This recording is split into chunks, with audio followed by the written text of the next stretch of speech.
ఈ రాష్ట్రంలో మరి మీ అందరికీ చూస్తూ ఉన్నారు. అసలు ప్రజల కోసం కానీ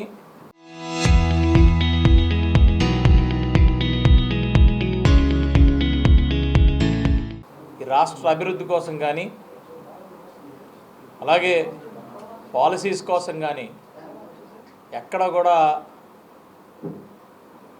మరి వైఎస్ఆర్సీపీ పార్టీ ఎక్కడ కూడా మాట్లాడకుండా కేవలం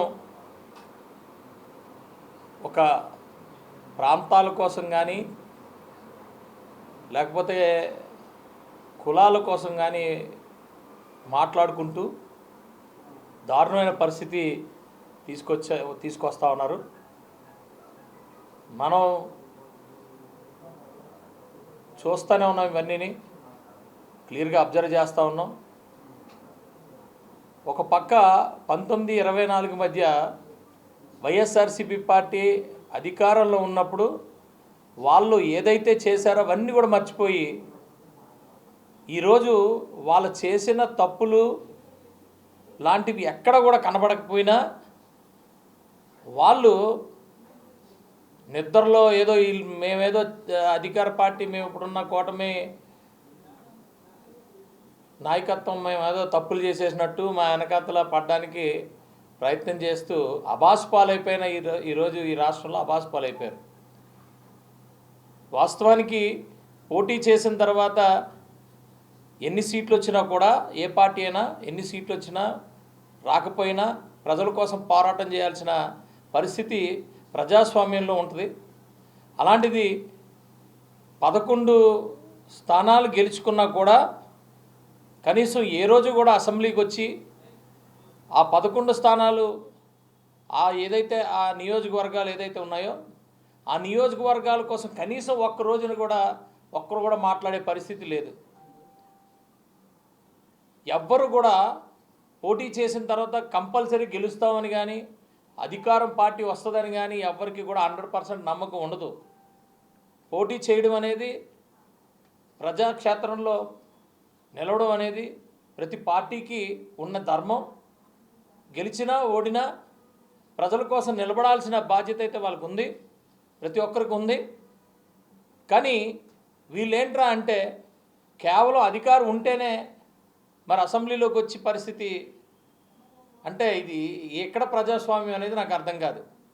పొద్దున్న లెగిస్తే కొంతమంది ఇదే పని మీద, అంటే వాళ్ళకి ఒక స్లాట్ ఉంటుంది, ప్రతిరోజు మాట్లాడి అవతలోని తప్పు పట్టాల, అవతలోళ్ళు ఏదో ఒక కామెంట్ చేయాలి. అక్కడ న్యూస్ ఉన్నా లేకపోయినా, అక్కడ ఉన్న పరిస్థితులు ఏమున్నా ఏదో ఒకటి మాట్లాడాల. మరి ఏదో ఒకటి మాట్లాడడం మరి మీ అందరికీ తెలుసు. అంబటి రాంబాబు రోజు ఎక్కడో దగ్గరికి వచ్చి ఏదో ఒక విషయం మీద మాట్లాడతాడు. ఏం మాట్లాడతాడో అతనికి అర్థం కాదు. పేర్ని నాని మొన్న మరీ విచిత్రం, పేర్ని నాని ఏదో ఒకటి మాట్లాడాలని చెప్పి తెలంగాణలో ఒక కుర్రోడు పవన్ కళ్యాణ్ గారిని చూడాలి అని అనుకుంటే పెద్ద మనసు చేసుకొని మానవతా దృక్పథంతో వాళ్ళ ఇంటికి వెళ్ళి పరామర్శించి, వాళ్ళ ఇంటికి వెళ్ళి అబ్బాయి దగ్గరికి వెళ్ళి చూసి వస్తే దాన్ని కూడా కామెంట్ చేసే అంత దౌర్భాగ్యమైన పరిస్థితుల్లో పేర్ని నాని ఉన్నాడంటే వాళ్ళ ప్రెస్ మీట్లు కానీ వాళ్ళు స్పందించే తీరు కానీ మరి ఎంత శాంటిటీ ఉందనేది ఆలోచించాలి. ఏదో ఒకటి మాట్లాడాలంటే ఏదో ఒకటి మాట్లాడాలి. ఎక్కడైనా సరే ఏదైనా మాట్లాడేటప్పుడు ఒక పార్టీని మనం రిప్రజెంట్ చేస్తున్నాం అనే ఒక ఉద్దేశం వాళ్ళు వెనకాతల ఉండాలి, వాళ్ళ మనసులో ఉండాలి. ఏది పడితే అది మాట్లాడే పరిస్థితులు తీసుకొస్తుంటే మరి మనం ఏం చెప్తాం? వాస్తవానికి వాళ్ళందరికీ మరి ఎప్పుడు రోజు వచ్చినా కూడా ఎక్కడ కనపడట్లేదనే ఉద్దేశం. అంటే వైఎస్ఆర్సీపీ పార్టీ జెండా కానీ ఎజెండా కానీ ఆ పేరు కానీ పట్టుకొని ప్రజల్లోకి వస్తే ఎవడు పట్టించుకోవట్లేదనే ఉద్దేశంతో, అలాగని పోనీ ఈ పేరు నానికో లేకపోతే అంబటి రాంబాబుకో లేకపోతే బొత్స సత్యనారాయణకో లేకపోతే ఇంకొకరికో వాళ్ళ పేర్లు పెట్టుకొని ప్రెస్ మీట్లు పెట్టినా ప్రజల్లోకి వెళ్ళట్లేదు. అది ఎన్ని సోషల్ మీడియాలో ఎన్ని పెట్టుకున్నా, ప్రెస్లోనే ఎన్ని టీవీల్లో ఇచ్చుకున్నా ఎక్కడ కూడా, ఎందుకంటే వాళ్ళు మాట్లాడే విషయం కూడా లేదు, అందులో దానికి విలువ లేదు, వీళ్ళకి విలువ లేదు, వాళ్ళ పార్టీకి కూడా విలువే పరిస్థితి లేదు. దానికోసం ఏదో ఒక రచ్చ చేయాలి కాబట్టి ఏదో ఒక విషయం ఎత్తాలని చెప్పి కాపులు మరి కాపుల్ని మధ్యలోకి తీసుకొచ్చి ఎత్తి ఈరోజు రాష్ట్రంలో అబాస్ పాలైపోయారు. ఎంతసేపు అంబటి రాంబాబు అంటాడు ఓన్లీ జనసేన నుంచి కాపు నాయకులు ఒకలే కాపు నాయకులు చాలామంది మాట్లాడుతారు. అంటే మా పార్టీలో ఉన్న వాళ్ళందరూ కాపులనని ఇది నాకు అర్థం కాదు. మా దగ్గర అందరూ ఉంటారు, అందరూ మాట్లాడతారు, ప్రతి ఒక్కరూ మాట్లాడతారు మా దగ్గర. అది మీకు తెలియాలంటే మీరు తెలుసుకోనన్నా మాట్లాడాలి, ఏదో ఒకటి మాట్లాడాలని ప్రెస్ ముందుకు వచ్చేసి ఏది పడితే అది మాట్లాడితే ఎలా? తెలుసుకోవాలి కదా. మేము మాట్లాడేటప్పుడు చాలా జాగ్రత్తగానే మాట్లాడతాం, మేము కొంత రెస్పెక్టబుల్గానే మాట్లాడతాం. ఇప్పుడు మీ పేరు నాని గారు సతీమణి గురించి ఆ రోజు ఇష్యూ వస్తే చంద్రబాబు నాయుడు గారు ఇంట్లో ఆడవాళ్ళని లాగొద్దు అని చెప్పి చాలా క్లియర్ ఇన్స్ట్రక్షన్స్ ఇచ్చారు. మరి మానవతా దృక్పథంతో మా పవన్ కళ్యాణ్ గారు ఒక కుర్రోడి దగ్గరికి వెళ్తే మీరు కామెంట్ చేస్తే మిమ్మల్ని ఏమనాలా? మీ స్థాయి ఏంటి, మీరు మాట్లాడే స్థాయి ఏంటి? నేనేమంటానంటే ఈ రాష్ట్రంలో జరిగే అభివృద్ధి కానీ ఈ రాష్ట్రంలో జరిగే ప్లానింగ్ కానీ పూర్తిగా మీరు అర్థం చేసుకోండి, లేదంటే ట్యూషన్స్ పెట్టుకోండి. ఎందుకంటే ఒక ఏఐ గురించి మాట్లాడితే మీకు తెలీదు, ఒక క్వాంటమ్ కంప్యూటింగ్ గురించి మాట్లాడితే మీకు తెలీదు. రేపు ఫ్యూచర్లో ఒక లోకేష్ గారు 20 లక్షల ఉద్యోగాలంటే మీకు తెలీదు, ఎలాగా ఇచ్చేస్తారో మీకు తెలీదు, ఎలా డెవలప్ చేయాలో మీకు తెలీదు, ఒక విశాఖపట్నాన్ని ఎలా డెవలప్ చేస్తానో ఒక విజయవాడని ఎలా డెవలప్ చేస్తున్నామో మీకు తెలీదు. మరి మీకు తెలియనప్పుడు పంచాయతీరాజ్లో మీకు తెలిసిన విషయాలు ఏంటంటే గ్రామాల్లో దొంగచాటును వెళ్ళి సర్పంచులు గెలిపించుకొని మేము మొత్తం ఆంధ్రప్రదేశ్ అంతా కూడా మా సర్పంచులే మేమందరం గెలిచాం, 100% ప్రజలు మాకు వేస్తారు అని మీరు చెప్పుకునేవాళ్ళు. పవన్ కళ్యాణ్ గారు పంచాయతీరాజ్ మినిస్టర్ అయిన తర్వాత ఎంత ప్రక్షాళన చేశారు, గ్రామాలకి ఎంత విలువనిచ్చారు, ఎన్ని గ్రామాల్లో ఎంత డెవలప్మెంట్ చేశారు. కొన్ని క్రైటీరియాస్ ఉంటాయి ప్రతి గ్రామంలో, శానిటేషన్ కానీ డెవలప్మెంట్ కానీ సెల్ఫ్ సస్టైన్ కానీ అనేకమైనవి, వాటర్ ఫెసిలిటీస్ కానీ డ్రైన్ ఫెసిలిటీస్ కానీ ఇలాంటివి అనేకమైనవి ఉంటాయి. ప్రతి ఒక్క అంశం మీద అందరూ వర్క్ చేస్తాం. కేంద్ర ప్రభుత్వం అవనండి లేకపోతే రాష్ట్ర ప్రభుత్వాలు కానీ వాటి మీద వర్క్ చేస్తారు. అసలు మీకు ఆ లైన్స్ తెలుసా? ఆ ప్రయారిటీస్ తెలుసా? కనీసం జెండా ఎగరేసుకోవడానికి రూపాయి డబ్బులు లేని దౌర్భాగ్యమైన పరిస్థితుల్లో పంచాయతీరాజులు మీరు అలాగ వదిలేస్తే మా పవన్ కళ్యాణ్ గారు పంచాయతీరాజ్ మినిస్టర్ అయిన తర్వాత మరి ఈ పంచాయతీరాజ్ ఈ 2 సంవత్సరాలు ఏం సాధించిందని ఎవరికన్నా మీకు అర్థమైందా? ఎప్పుడైనా మీ సర్పంచ్లే ఉన్నారు కదా మొన్నటి వరకు, వాళ్ళే డైరెక్ట్గా మాట్లాడారు కదా. మరి వాటి గురించి ఎందుకు మాట్లాడట్లేదు మీరు? లేదా ఫారెస్ట్ గురించి ఎందుకు మాట్లాడట్లేదు? ఎన్విరాన్మెంట్ గురించి ఎందుకు మాట్లాడట్లేదు? ఇవన్నీ మీరు మాట్లాడాలి, అర్థం చేసుకోవాలి. మీకు అర్థం కాకపోతే ట్యూషన్లు పెట్టుకోండి, ట్యూషన్లు పెట్టించుకొని మీరు అర్థం చేసుకోండి. మీరు 5 సంవత్సరాలు పరిపాలించిన తర్వాత కూడా మీకు సబ్జెక్ట్స్ మీద గ్రిప్ రాకపోతే ఎలా? బొత్స సత్యనారాయణ గారు లాంటి వాళ్ళు మేము ముఖ్యమంత్రి అయిపోతాం, మీరు మంత్రులుగా చేశారు కదా మీరందరూ. అంబటి రాంబాబు నువ్వు ఏపీఐసి చేసావు కదా, నువ్వు కూడా మంత్రి చేసావు కదా. దయచేసి ప్రతి డిపార్ట్మెంట్లో మీరు కూడా మంత్రులు చేసుకుని ఉన్నారు, మీరు అర్థం చేసుకోండి. మీరు ఏదైతే 2019-24 మధ్యలో మీరు అధికారాన్ని వెలగబెట్టినప్పుడు ఏం చేశారు, ఈ 2 సంవత్సరాలు మేమేం చేశాము, ఏ డిపార్ట్మెంట్లు మేము స్ట్రెంగ్తన్ చేశాము, ఏ డిపార్ట్మెంట్లు మేము ఏ వ్యవస్థలు మేము స్ట్రెంగ్తన్ చేశామనే దాని మీద మీరు అవగాహన తెచ్చుకున్న తర్వాత మాట్లాడితే అప్పుడు మీకు బాగుంటుంది. లేదంటే ఈ వారం రోజులు మీరు ఎంతైతే అబాస్పాలు అయిపోయారో అలాగ అయిపోతారనేది నేను ఇచ్చే సలహా. ఎందుకంటున్నానంటే కాపులందరూ వ్యతిరేకమైపోయారు, కాపులంతా అసలు మీ వెనకాతలు ఎప్పుడున్నారు కాపులు? అసలు కాపులు కాదు, ఎవరున్నారు మీ వెనకాతల? మీకు 35% 40% వచ్చిందంటే వాళ్ళన్నా హర్షిస్తున్నారా? తప్పక మీ జెండా పట్టుకున్న వాళ్ళు ఎంతమందో మీరు జస్ట్ ఫస్ట్ తెలుసుకోవాలా. మీరు ఏది పడితే అది మాట్లాడితే అంటే మీరు తప్పితే సబ్జెక్ట్ ఉన్నోళ్ళు మీ పార్టీలో లేరా? సబ్జెక్ట్ మీద మాట్లాడండి, సబ్జెక్ట్ మీద మాట్లాడండి. ఒక అపోజిషన్ స్టేటస్ కోసం మీరు పోరాటం చేస్తున్నారు. అపోజిషన్ స్టేటస్ కాదు, అపోజిషన్ రెస్పాన్సిబిలిటీస్ మీరు తెలుసుకోండి. అపోజిషన్ రెస్పాన్సిబిలిటీస్ తెలుసుకొని ఇది పరిస్థితి అని మాట్లాడాలా. అలాగే లేదు అంటే మాలాంటి ఎమ్మెల్యేల మీద వాళ్ళ మీద ఊరికే మీ పేపర్లోనే చెత్తగా రాయించడం కాదు, ఏది పడితే అది రాయించడం కాదు. మీరు మా మీద బురద జల్లినా ప్రజలైతే నమ్మరు. మీరు మేబీ ఒక నియోజకవర్గంలో మీరు బురద జల్లేసి అక్కడ అంతా అలా జరిగిపోతుందంటే ఎన్నాళ్ళు ఇది చేస్తారు? ప్రతి నియోజకవర్గంలో ఈరోజు అభివృద్ధి ఉంది, ప్రతి నియోజకవర్గంలో ఈరోజు సంక్షేమం ఉంది. మేము అహర్నిశలు మేము కష్టపడుతున్నాం. మీ నాయకులు ఎవడు రమ్మనండి. మీరు చేసిన అన్ని ఇవి కూడా ప్రజలకు తెలుసు. ఈరోజు కొత్తగా మీరు వచ్చి ఏదైనా మాట్లాడితే దొంగే దొంగ దొంగ దొంగ అన్నట్టు ఉంటుంది, సామెత ఉన్నట్టు ఉంటుంది. కాబట్టి నేను ఇచ్చే సలహా ఏంటంటే, దయచేసి ఒక రాజకీయ పార్టీ రాజకీయ వ్యవస్థ చేయాలనుకున్నప్పుడు ప్రతి ఒక్క విషయం మీద క్షుణ్ణంగా మీరు తెలుసుకోవాలా, మీరు తెలుసుకొని మాట్లాడాలా. అంతేగాని నేను అడుగుతున్నా, ఈ 2 సంవత్సరాల్లో ఒకరోజు అసెంబ్లీకి వచ్చింది లేదు. కౌన్సిల్ మొత్తం వేస్ట్, రద్దు చేయాలి అని చెప్పి మీరు ప్రపోజ్ చేసిన కౌన్సిల్ ఈరోజు మీకు దిక్కైంది. అక్కడ కూడా మీ నాయకుడు జగన్మోహన్ రెడ్డి రావాల్సిన అవసరం లేదు కాబట్టి అందులోకి మిమ్మల్ని ఎలా చేస్తున్నాడు. అందులోకి కూడా ఆయన వెళ్ళాలంటే రావడం మానేస్తారు. మరి నాకు అర్థం కాలేదు, ఆ స్ట్రాటజీ అంటే నాకు అర్థం కాలేదు. జగన్మోహన్ రెడ్డి వెళ్ళకూడదని నిర్ణయించుకున్నారు కాబట్టి ఉన్న 10 మందిని కూడా వెళ్ళనివ్వకుండా చేయడం ఏంటి నాకు అర్థం కాదు. అదేం స్ట్రాటజీ?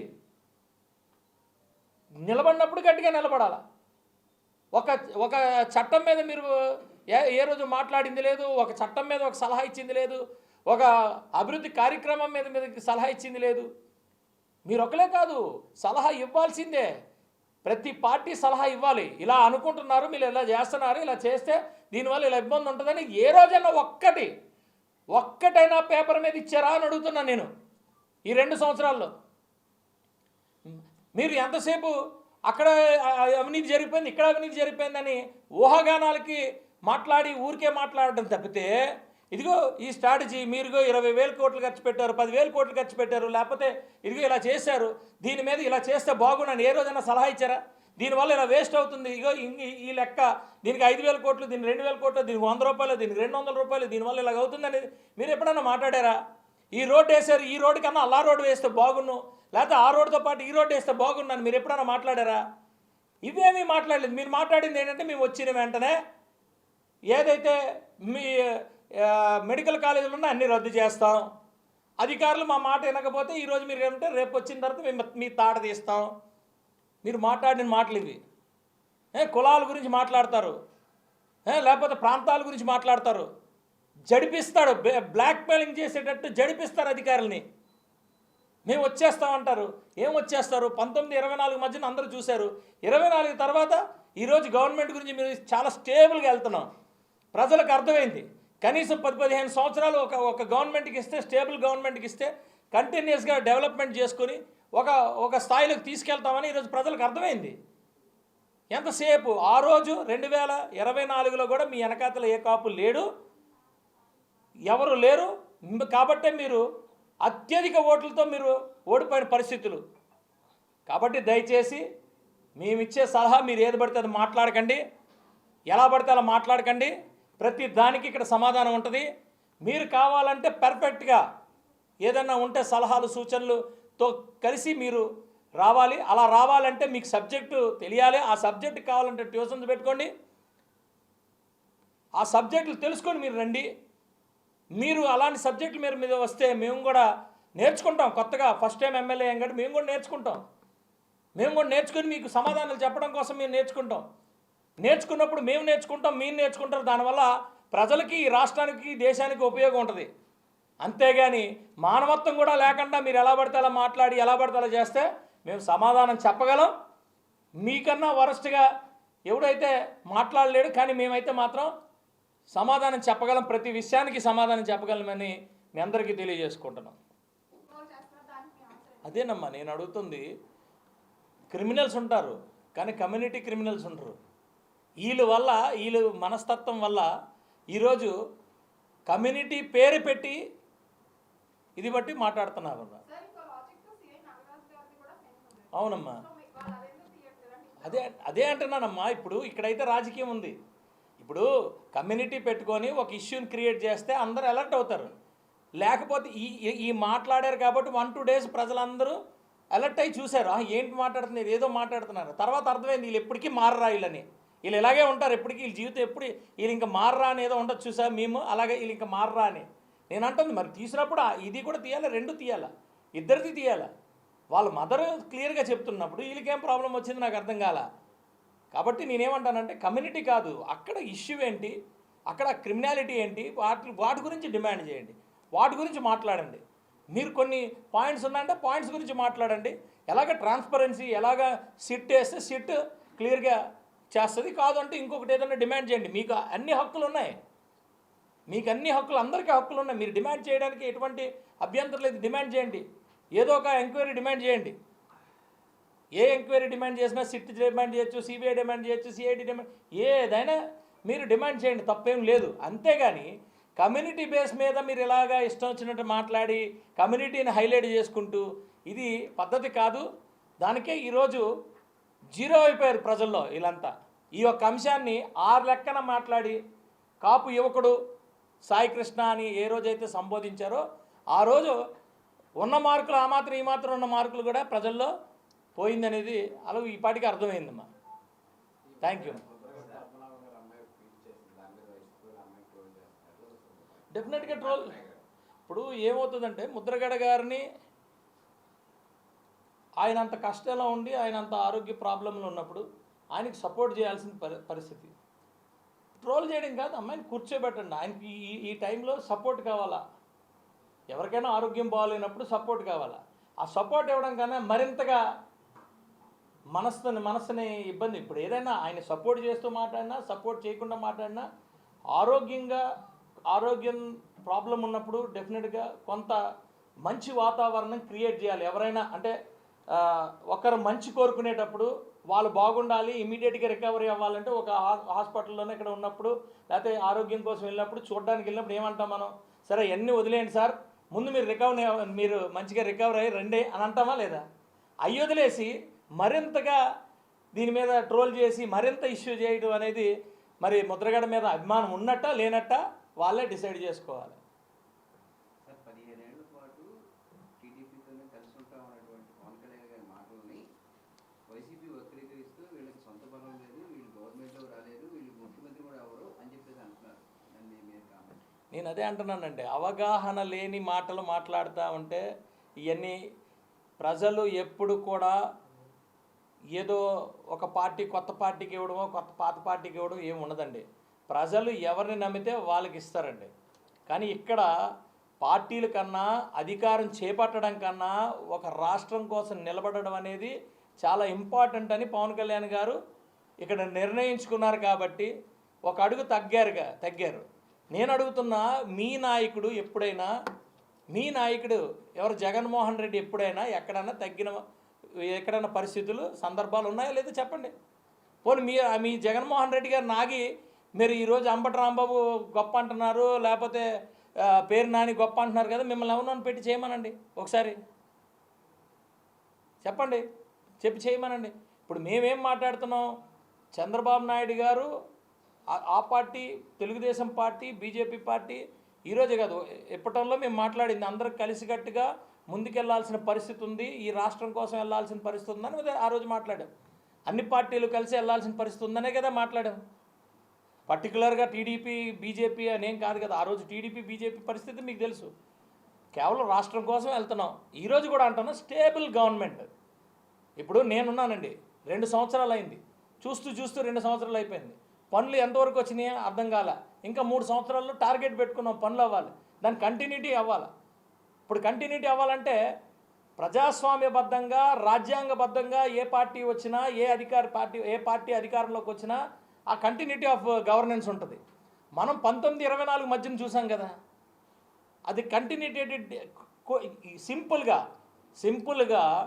ఏదైతే ప్రజావేదిక ఉందో, ప్రజావేదిక ఏం చేసింది చెప్పండి ఎవరినన్నా? మీకు నచ్చలేదు వదిలేయండి, దాన్ని ఎందుకు కోల్చాలంటాను నేను. అలాగా కంటిన్యూటీ ఆఫ్ గవర్నెన్స్ లేకపోయినప్పుడు డెఫినెట్గా రాష్ట్రానికి ఇబ్బంది పడుతుంది. అది ప్రజలు గమనించారు.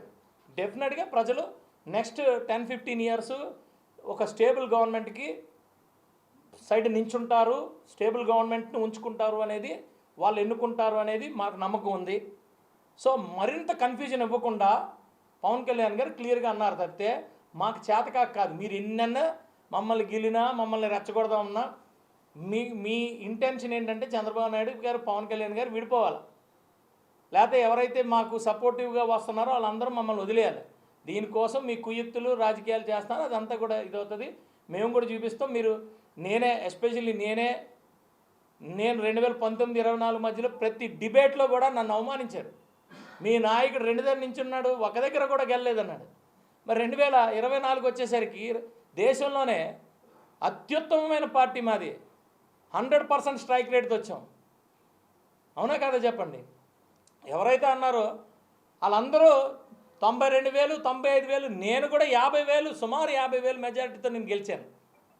ఎప్పుడు కూడా నా భూతో నా భవిష్యత్తు అవి కాదు కదండి. ప్రజలు ఓట్లు ఒక ఓటేసి గెలిపించినా, 1,00,000 ఓట్ల మెజారిటీ గెలిపించినా ప్రజలు ఏదైతే ఇస్తారో ఆ దానికి శిరస వహిస్తారు. ఎవరు ఇక్కడేమీ గొప్పలేం కాదండి.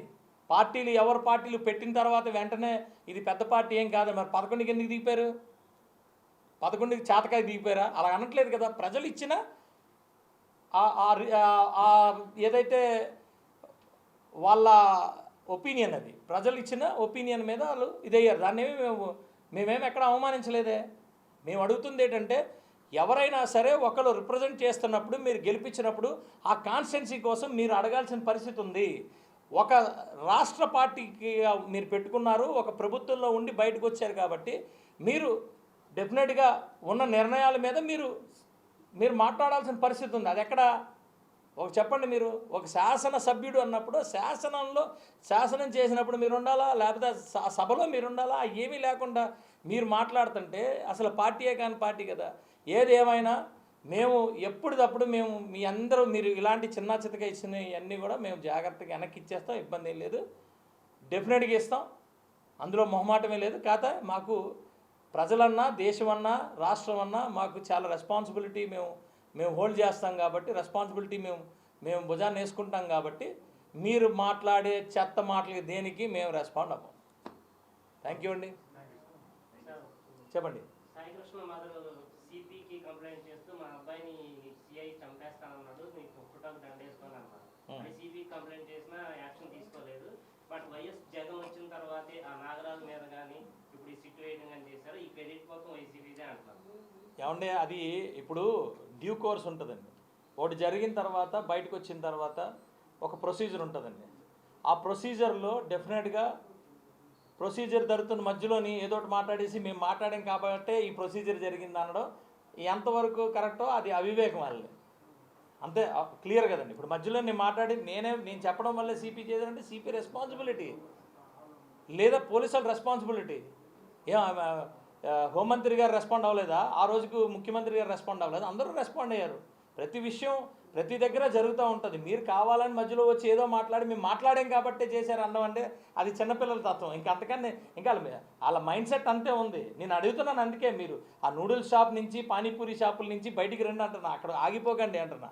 అక్కడికన్నా పైకి రండి. మీరు వేరే విధంగా మాట్లాడి ఉంటే బాగుంటుంది. సరే ఈ ఉన్నాయి డౌట్లు, ఇవి ఉన్నాయి, మేము ఈ చెప్పిన తర్వాతే వాటి మీద ఎంక్వైరీ చేశారని చెప్తే బాగుంటుంది. కానీ అన్ని విధాలుగా ఎంక్వైరీ చేస్తారు. అంటే ముందు ఎంక్వైరీ చేసి అది చేయలేనప్పుడు అప్పుడు బయటకు వచ్చి మాట్లాడి అప్పుడు ఏదైనా క్రెడిట్ తీసుకుని ఉంటే బాగుండేది. ఇప్పుడు ఎక్కడ కన్క్లూడ్ చేయలేదు కదా. ఇది సాయికి ఎవరు సిఐ ఇది చేయలేదు, అది చేయలేదు, ఎక్కడ కన్క్లూడ్ జస్ట్ స్టార్ట్ అయింది. ఎంక్వైరీ స్టార్ట్ అయినప్పటికీ డైరెక్ట్గా వచ్చారు, బోల్డ్ మాట్లాడారు. ఇప్పుడు ఆ కాపులు అన్నారు, అది కాస్త పోయింది కాబట్టి ఇప్పుడు కొత్త ఇది పట్టుకున్నారు. ఏదైనా వాళ్ళ మైండ్ సెట్ అలాగే ఏదో ఒకటి మాట్లాడాలి. కాబట్టి నేను అందుకే సలహా ఇస్తున్నాను. ఈరోజు ప్రెస్ మీట్ పెట్టి మరీ సలహా ఇస్తున్నాను వైసీపీ వాళ్ళకి, దయచేసి సబ్జెక్టు మీద తరోగా ఉండండి. ఆ రోజే మీరు ఇరిగేషన్ ఉన్నప్పుడు పోలవరం గురించి ఆ రోజు 2 మంత్రులు కూడా, ఫస్ట్ వచ్చిన మంత్రి తర్వాత వచ్చిన అంబటి రాంబాబు ఎలా మాట్లాడారో మీకు తెలుసు. వాళ్ళకి కనీసం సబ్జెక్టే తెలియదు, డయాఫ్రామ్ వాల్ అంటే ఏంటో తెలీదు, దేని గురించి తెలియదు, లెఫ్ట్ మెయిన్ కెనాల్లో ఎంత ఉందని తెలియదు. మేము అడుగుతున్నాం మీరు చెప్పండి. పోనీ మీ కాన్స్టిట్యున్సీలో ఎంత వాటర్ అవసరం ఉంటుంది, డ్రింకింగ్ వాటర్ ఎంత అవసరం ఉంటుంది, ఏం అవసరం ఉంటుందో చెప్పండి. ఏదైనా సబ్జెక్ట్ మాట్లాడుకోండి దయచేసి. ఎందుకంటే మేము మాతో పాటు మరి మా ఇదని నేను అనకూడదు, కానీ మా కర్మ అనుకోవాలా, మరి ఇంకోటి అనుకోవాలి, ఏదైనా అనకూడదు. కానీ మీరు మాతో పాటు రాజకీయ పార్టీల్లో ఉన్నారు కాబట్టి మీరు కూడా సబ్జెక్ట్ నేర్చుకోండి. మేము ఎవరు పుట్టిన వెంటనే సబ్జెక్టులతో వచ్చారు. సబ్జెక్ట్ నేర్చుకొని సబ్జెక్టుతోని మీరు వస్తే మనం మాట్లాడుకుందాం. ఒక మంచి ఒక డిస్కషన్ అవుతుంది, దానివల్ల ప్రజలకు ఉపయోగపడుతుంది.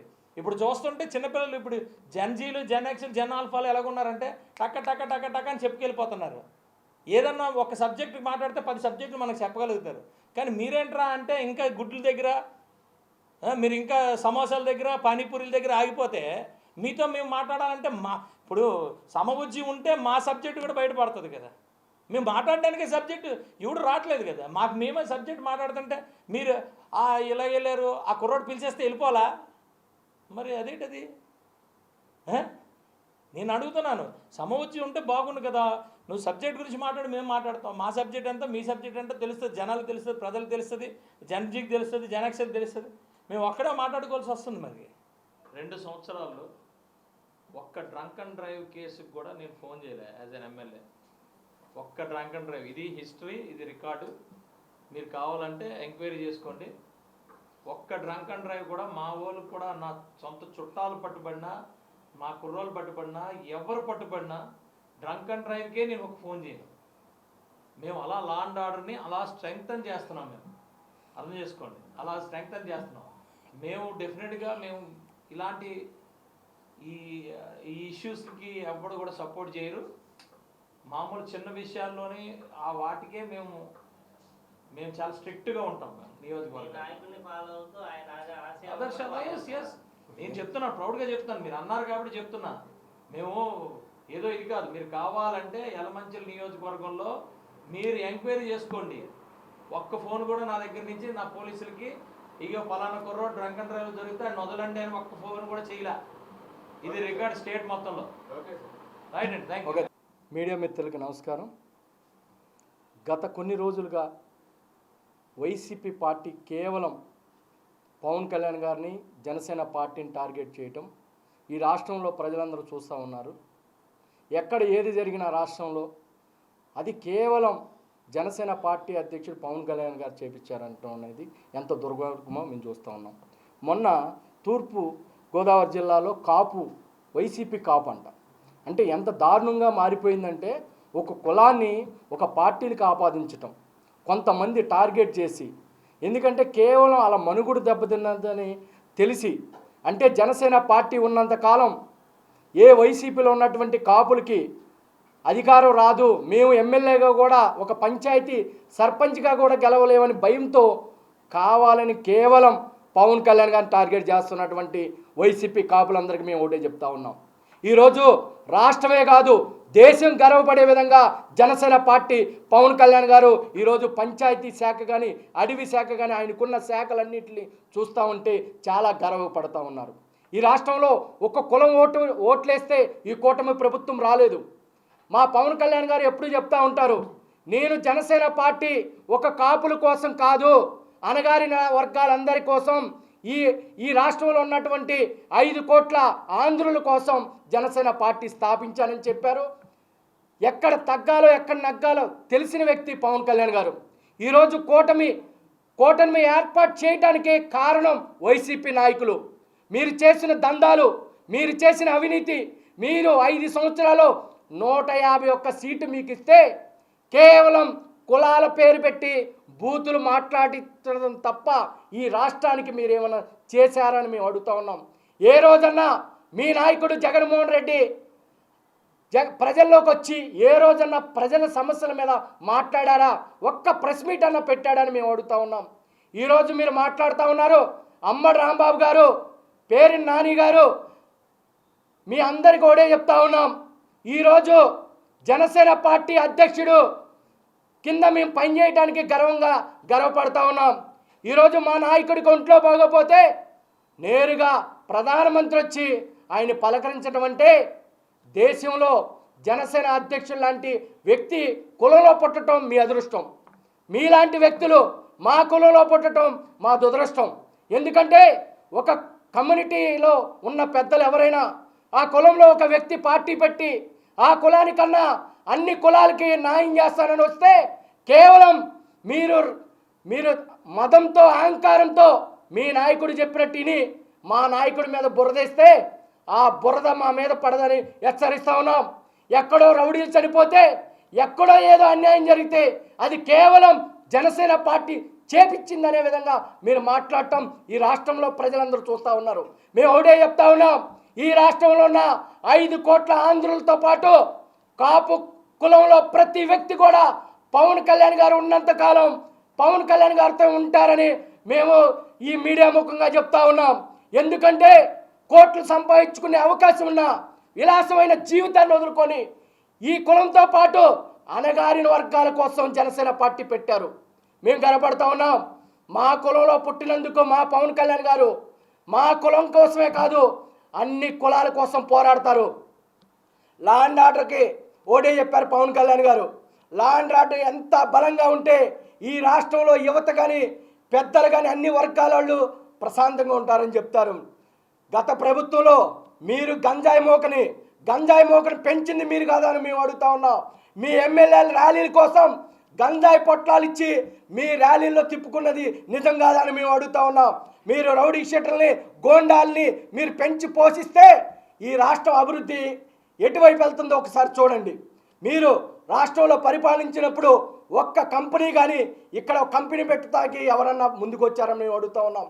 ఈరోజు పంచాయతీ శాఖలో మీ ప్రభుత్వం ఉన్నప్పుడు 24వ ర్యాంక్ ఉంటే మా కూటమి ప్రభుత్వంలో మా నాయకుడు ఫస్ట్ స్థానానికి తీసుకొచ్చాడు.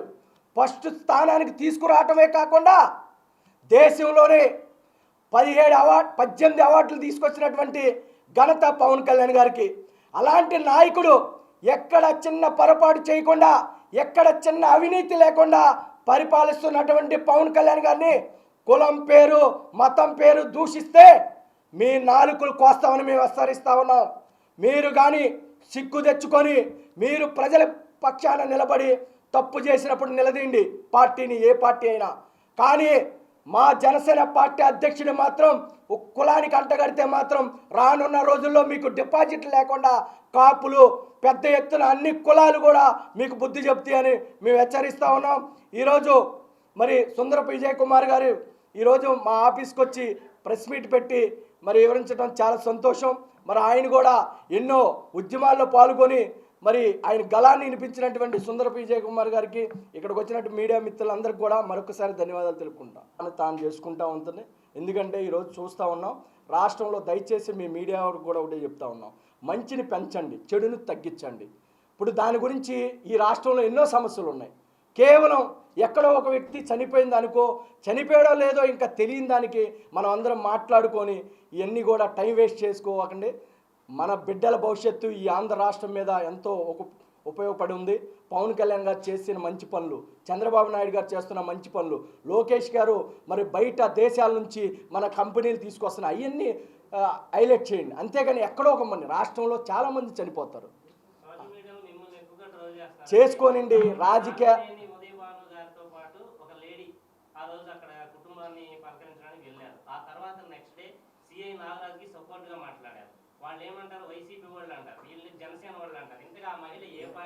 మహిళ ఏమండి పార్టీలకు సంబంధం లేదు, ఏ వ్యక్తి ఎవరితోనైనా మాట్లాడచ్చు. దయచేసి ఏంటంటే ఒక తల్లి బాధ ఏంటంటే తన బిడ్డ చనిపోయిందని బాధపడింది. ఆ బిడ్డ చనిపోయింది ఎందుకు అని పార్టీలు స్పందించి డైరెక్ట్గా చంద్రబాబు నాయుడు గారు పిలిపించుకొని మాట్లాడారు. ఎంనే సిట్ అధికారులను వేశారు, అక్కడ ఉన్నటువంటి అధికారిని సస్పెండ్ చేశారు, జైలుకు కూడా పంపించారు. ఇంకా దాన్ని రాజకీయాలు చేయకండి. వైసీపీ నాయకులు రాష్ట్రంలో బీసీలు, ఎస్సీలు, ఎస్టీలు, మైనార్టీ కులాల్లో చాలామంది పేదవారు చనిపోతున్నారు. వాళ్ళ గురించి ఈ వైసీపీ గోండాగాళ్ళు ఎవడు మాట్లాడు. ఈ రాష్ట్రంలో ఎక్కడో ఒక కాపు చనిపోతే ఆ కాపుని చంపేసింది కూటమి పార్టీ, పవన్ కళ్యాణ్ గారిని నిందిస్తారు. ఈ రాష్ట్ర ప్రజలందరూ చూస్తూ ఉన్నారు. రానున్న రోజుల్లో వైసీపీకి అడ్రస్ లేకుండా, ఎందుకంటే కేవలం ఈ విషయంతో జగన్మోహన్ రెడ్డి పతనానికి ఆయన నాంది పలుకుతున్నాడు. కేవలం నలుగురు కాపు వ్యక్తులు, వైసీపీలో కాపు వ్యక్తుల వల్ల ఆయనకున్న పరువు కూడా పోతుందని మేము హెచ్చరిస్తా ఉన్నాం. దయచేసి మీరు అన్యాయం మాట్లాడితే ఎక్కడ ఏ కులంలో మాట్లాడినా, ఏ కులంలో వ్యక్తి చనిపోయినా మీరు మాట్లాడండి. కేవలం కాపుల్లో ఎక్కడో ఒక వ్యక్తి చనిపోతే అది పార్టీలకి, కూటమికి ఆపాదించొద్దు. మా నాయకుడు ఎప్పుడు కూడా రౌడీజానికి, గోండాయిజానికి ఎప్పుడు కూడా మీరు సపోర్ట్ చేయం. మా చంద్రబాబు నాయుడు గారు కూడా లా అండ్ ఆర్డర్ని గౌరవిస్తారు. ఎందుకంటే లా అండ్ ఆర్డర్ కట్టుకుంటే ప్రజలందరూ కూడా సుఖ సంతోషాలతో ఉంటారని తెలియజేస్తాను. మీడియా మిత్రులకి ఈ విషయం మాట్లాడకుండా అభివృద్ధి గురించి మన రాష్ట్రం ఎలా అభివృద్ధి చేయాలి ఆ విషయాల మీద మాట్లాడుకుంటే బాగుంటుందని తెలియజేస్తాను.